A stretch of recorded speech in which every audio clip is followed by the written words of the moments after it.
فضیلت ہے اس بسم اللہ کی جو ہے. اور کل امر ذی بال لم یبدأ ببسملۃ فہو ابتر. کوئی اچھا کام جب بسم اللہ کے بغیر شروع کیا جائے تو وہ برکت والا نہیں ہو سکتا ہے. تو اب گفتگو تھوڑا سا آگے بڑھاتے ہوئے ادھر بسم اللہ ہے اور ہمیں حکم ہے کہ جب تم پہلے پڑھو, تم سے غلطی کا امکان ہے تو تم یہ کلمات پڑھو کہ ہمیں حکم ہے کہ جب قرآن پڑھو فاستعذ باللہ من الشیطان الرجیم, شیطان الرجیم سے کی پناہ مانگا کرو. اس لیے کہ یہ شیطان الرجیم, اب ایک دو جملے ذرا تھوڑے سے اور سن لیجئے مختصر کرتے ہوئے, کہ یہ لعنت پر صرف ابلیس پر. کیا کام کیا تھا, کتنی عبادت کی تھی, ہزاروں سال عبادت کی, سجدوں سے تسبیح سے بھرا ہوا تھا اس کا دامن, پھر لعنت پڑ گئی. کیوں؟ صرف ایک خلیفہ الہی کو نہیں مانا تھا, خدا کے خلیفہ کو نہ مانا تھا. ساری ہزاروں سال کی زندگی ختم ہو, عبادت برباد ہو گئی. تو پیغمبر کی حدیث تو سامنے ہے آپ کے, کہ اگر کس کی اتنی ایج ہو جائے کہ اتنے حج پیدل کرے جی, اور پہاڑ جیتا سونا خیرات دے, صفا و مروہ کے درمیان تھائی کر تو بے گناہ قتل ہو جائے, یا علی اگر تیری ولایت کا تعلق نہیں رکھتا تو اندر جہنم میں ڈالا جائے گا. تو یہ اس کا ثبوت یہاں سے ملتا ہے کہ وہاں جب پہلی خلافت سے اعلان کیا گیا تو اس میں اتنے سال کی عبادت جو ہے اس کی ختم ہو گئی, اور کہاں لعنت برسی, وہی بزم عصمت میں. وہاں سے جب نکالا گیا, اب مجھے جو بات پہنچانی ہے آپ تک جو ہے, وہ جنت سے نکالا گیا. جملہ حضرت علی کا پہنچانا ہے اس کو. جنت میں جنت عرضی تھی, یہ ذہن میں رہے, وہ ابدی جنت نہیں تھی. قرآن کے اندر بھی موجود ہے کہ جنت ہے, اس جنت کے اندر دن بھی ہے رات بھی ہے. یہ قرآن کہیں میں اس کا ما دامت السماوات والارض, وہ جنت اس وقت تک باقی رہے گی جب تک زمین و آسمان باقی رہیں گے. تو اس عرضی جنت میں تھے جناب آدم جو ہے. تو اب جب وہاں سے نکلے تو جناب آدم تو وہ تو اپنے طور پر بات کو نکلے, لیکن ابلیس جو پہلے نکالا گیا صرف خلافت آدم سے الہیہ سے انکار کیا, وہاں سے نکلا.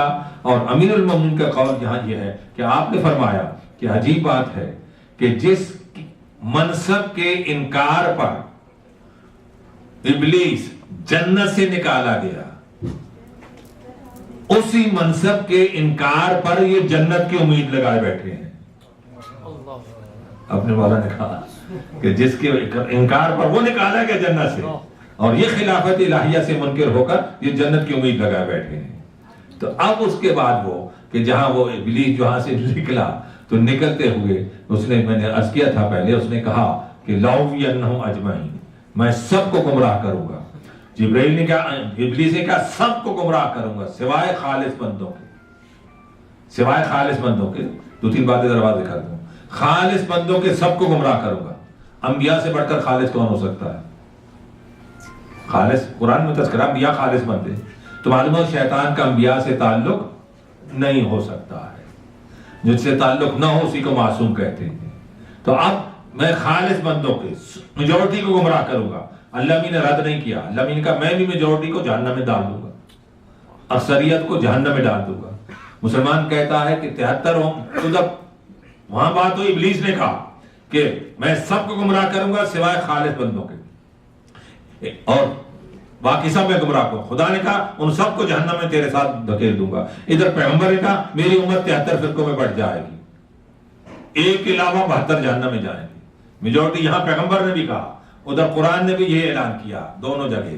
تو اب مسلمان کہتا ہے کہ اسلام میں جمہوریت ہے.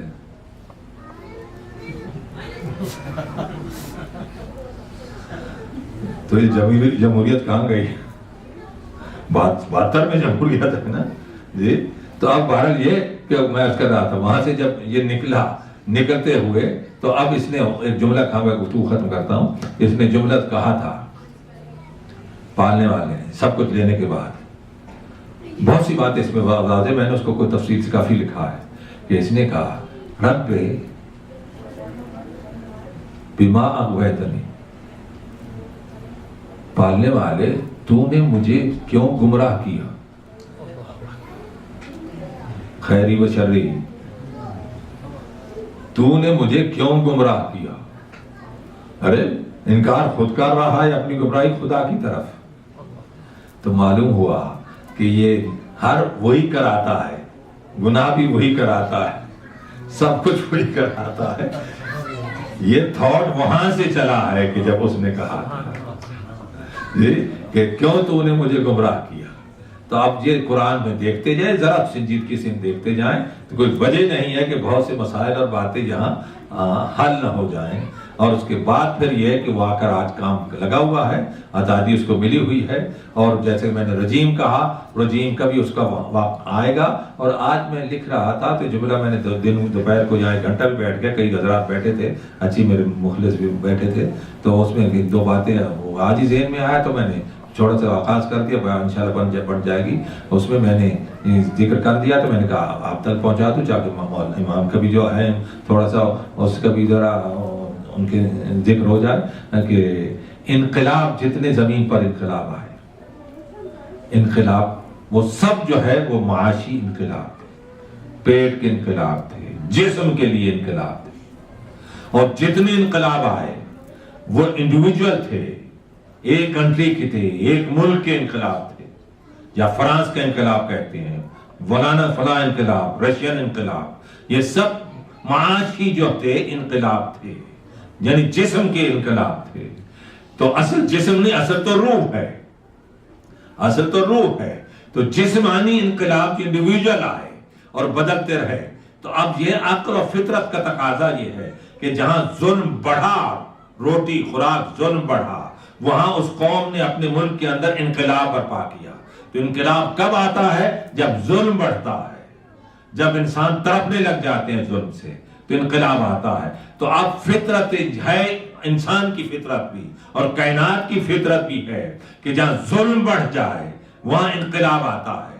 تو جب یہ انقلاب یہ ہے، اور جب پوری زمین پر ظلم چھا جائے، ہر طرف بربریت عام ہو جائے، قتل و غارت گری عام ہو جائے، بدکاری اتنی عام ہو جائے کہ حیوان بھی شرمانے لگ جائے. تو جب اس پوری زمین پر جو ہے اس طرح بدکاری بے شرمی عام ہو جائے اور اس کے ساتھ ظلم اور بربریت عام ہو جائے کہ زیادہ لوگ بھوک سے تڑپ رہے ہوں، اپنے بچوں کو فروخت کر رہے ہوں، جب اس طریقے سے ظلم اور اتنا عام ہو جائے گا تو پھر زمین کا مزاج بھی چاہتا ہے کہ پوری زمین کا انقلاب آنا چاہیے اس کے اوپر. اور وہ پوری زمین پر جو انقلاب آنے والا ہے، اسی انقلاب کو ظہور حجت امام زمانہ کہتے ہیں. اس انقلاب کی زمین مطالبہ کرتی ہے، اس انقلاب کے جو ہے مزاج حیات مطالبہ کرتی ہے، اس انقلاب کی غربت مطالبہ کرتی ہے، اس انقلاب کا جو ہے جتنی اچھی صفات ہیں وہ مطالبہ کرتی ہیں. خلق کرتا ہے، سخاوت کرتی ہے، یہ جتنی پامال ہو رہی ہیں اخلاقی صفات جو ہے یہ سب طلب کرتی ہیں کہ زمین پر ایسا انقلاب آئے کہ جہاں صرف شرافت ہی شرافت ہو، انسان انصاف ہی انصاف ہو. اور اس لیے بائبل کے اندر یہ موجود ہے. اس وقت بھی میں نے بھی کتاب میں امام زمانہ کی کتابت ہو رہی، اس میں لکھا کہ ایسا وقت آئے گا کہ جب شیر اور بکری ایک گھاٹ پر پانی پی رہے ہوں گے اور شیر گھاس کھائے گا بکری کے ساتھ، جی اس کی فطرت بدل جائے گی وہاں جو ہے. تو اب اسی انقلاب کا جو ہم بھی انتظار کر رہے ہیں. اور میں نے کہا کہ پورے جتنے مذاہب ہیں سب مذاہب جو ہیں ایک نجات دہندہ کا انتظار کر رہے ہیں. نام مختلف ہیں، حقیقت وہی ہے جس کے پیغمبر نے کہا ہے کہ یملأ الارض قسطا وعدلا کما ملئت ظلم وجورا. وہاں آنے کے بعد ظلم چھلک جائے جیسے برتن پانی سے چھلک جاتا ہے، اسی طریقے سے جو ہے ظلم سے چھلک رہی ہوگی دنیا. تڑپ رہی، کوئی فریاد سننے والا نہیں ہوگا، ہر طرف ظلم ہی ظلم ہوگا. اس وقت جب ظاہر ہوگا اور ظاہر ہوتے ہوئے جو ہے اس کو خالی کر کے ظلم سے عدل و انصاف سے بھر دے گا. ہم سب بھی، کائنات بھی انتظار کر رہی ہے، آپ بھی انتظار کر رہے ہیں. اور جب انتظار کر رہے ہیں تو میں نے اکثر کہا ہے اس انتظار کے لیے اپنے نفس کو ذرا پاکیزہ بھی کرنا ہے، اس انتظار کے لیے اپنے کو تیار بھی کرنا ہے، اپنے اندر روحانی قوت بھی تھوڑی سی پیدا کرنی ہے. ان گناہوں سے، اس معاشرے سے اپنے کو بچانا بھی ہے اور اتنا اور عرض کر کو اپنی اولاد کو بھی بچانا ہے. اس لیے اولاد کے سامنے اگر ہمارا کریکٹر نگیٹو ہوا اور اولاد اسی طرح ہوئی تو اس کا گناہ بھی، جرم بھی ہمارے گلے پڑے گا اور اسی لیے فرمان ہے پیغمبر کا کہ جو اولاد والدین اچھا کردار نیک کردار نہیں پیش کرتے، آزادی دیتے ہیں ان کے ساتھ ویسی اور وہ برباد ہو جاتی ہے، وہ اولاد قیامت دن والدین کا گریبان پکڑے گی۔ حدیث کے الفاظ ہیں کہ پالنے والے یہ خود بد کردار تھے، یہ خود نہیں تھے تجھے یاد کرتے تھے، انہی کو دیکھ کر میرا کردار بدلا، یہ معصوم کا فرمان کر گریبان پکڑیں گے۔ تو اس لیے اپنے کردار کو اپنی اولاد کے سامنے ایسا پیش کریں کہ تاکہ فرمانبردار بن کر جوان ہو، اور جوان ہو۔ اور کل میں نے آپ کے یاد ہوگا چھوٹے بچے یا بزرگ جو آتے ہیں نمازوں میں اور یہ پڑھ دوسروں کے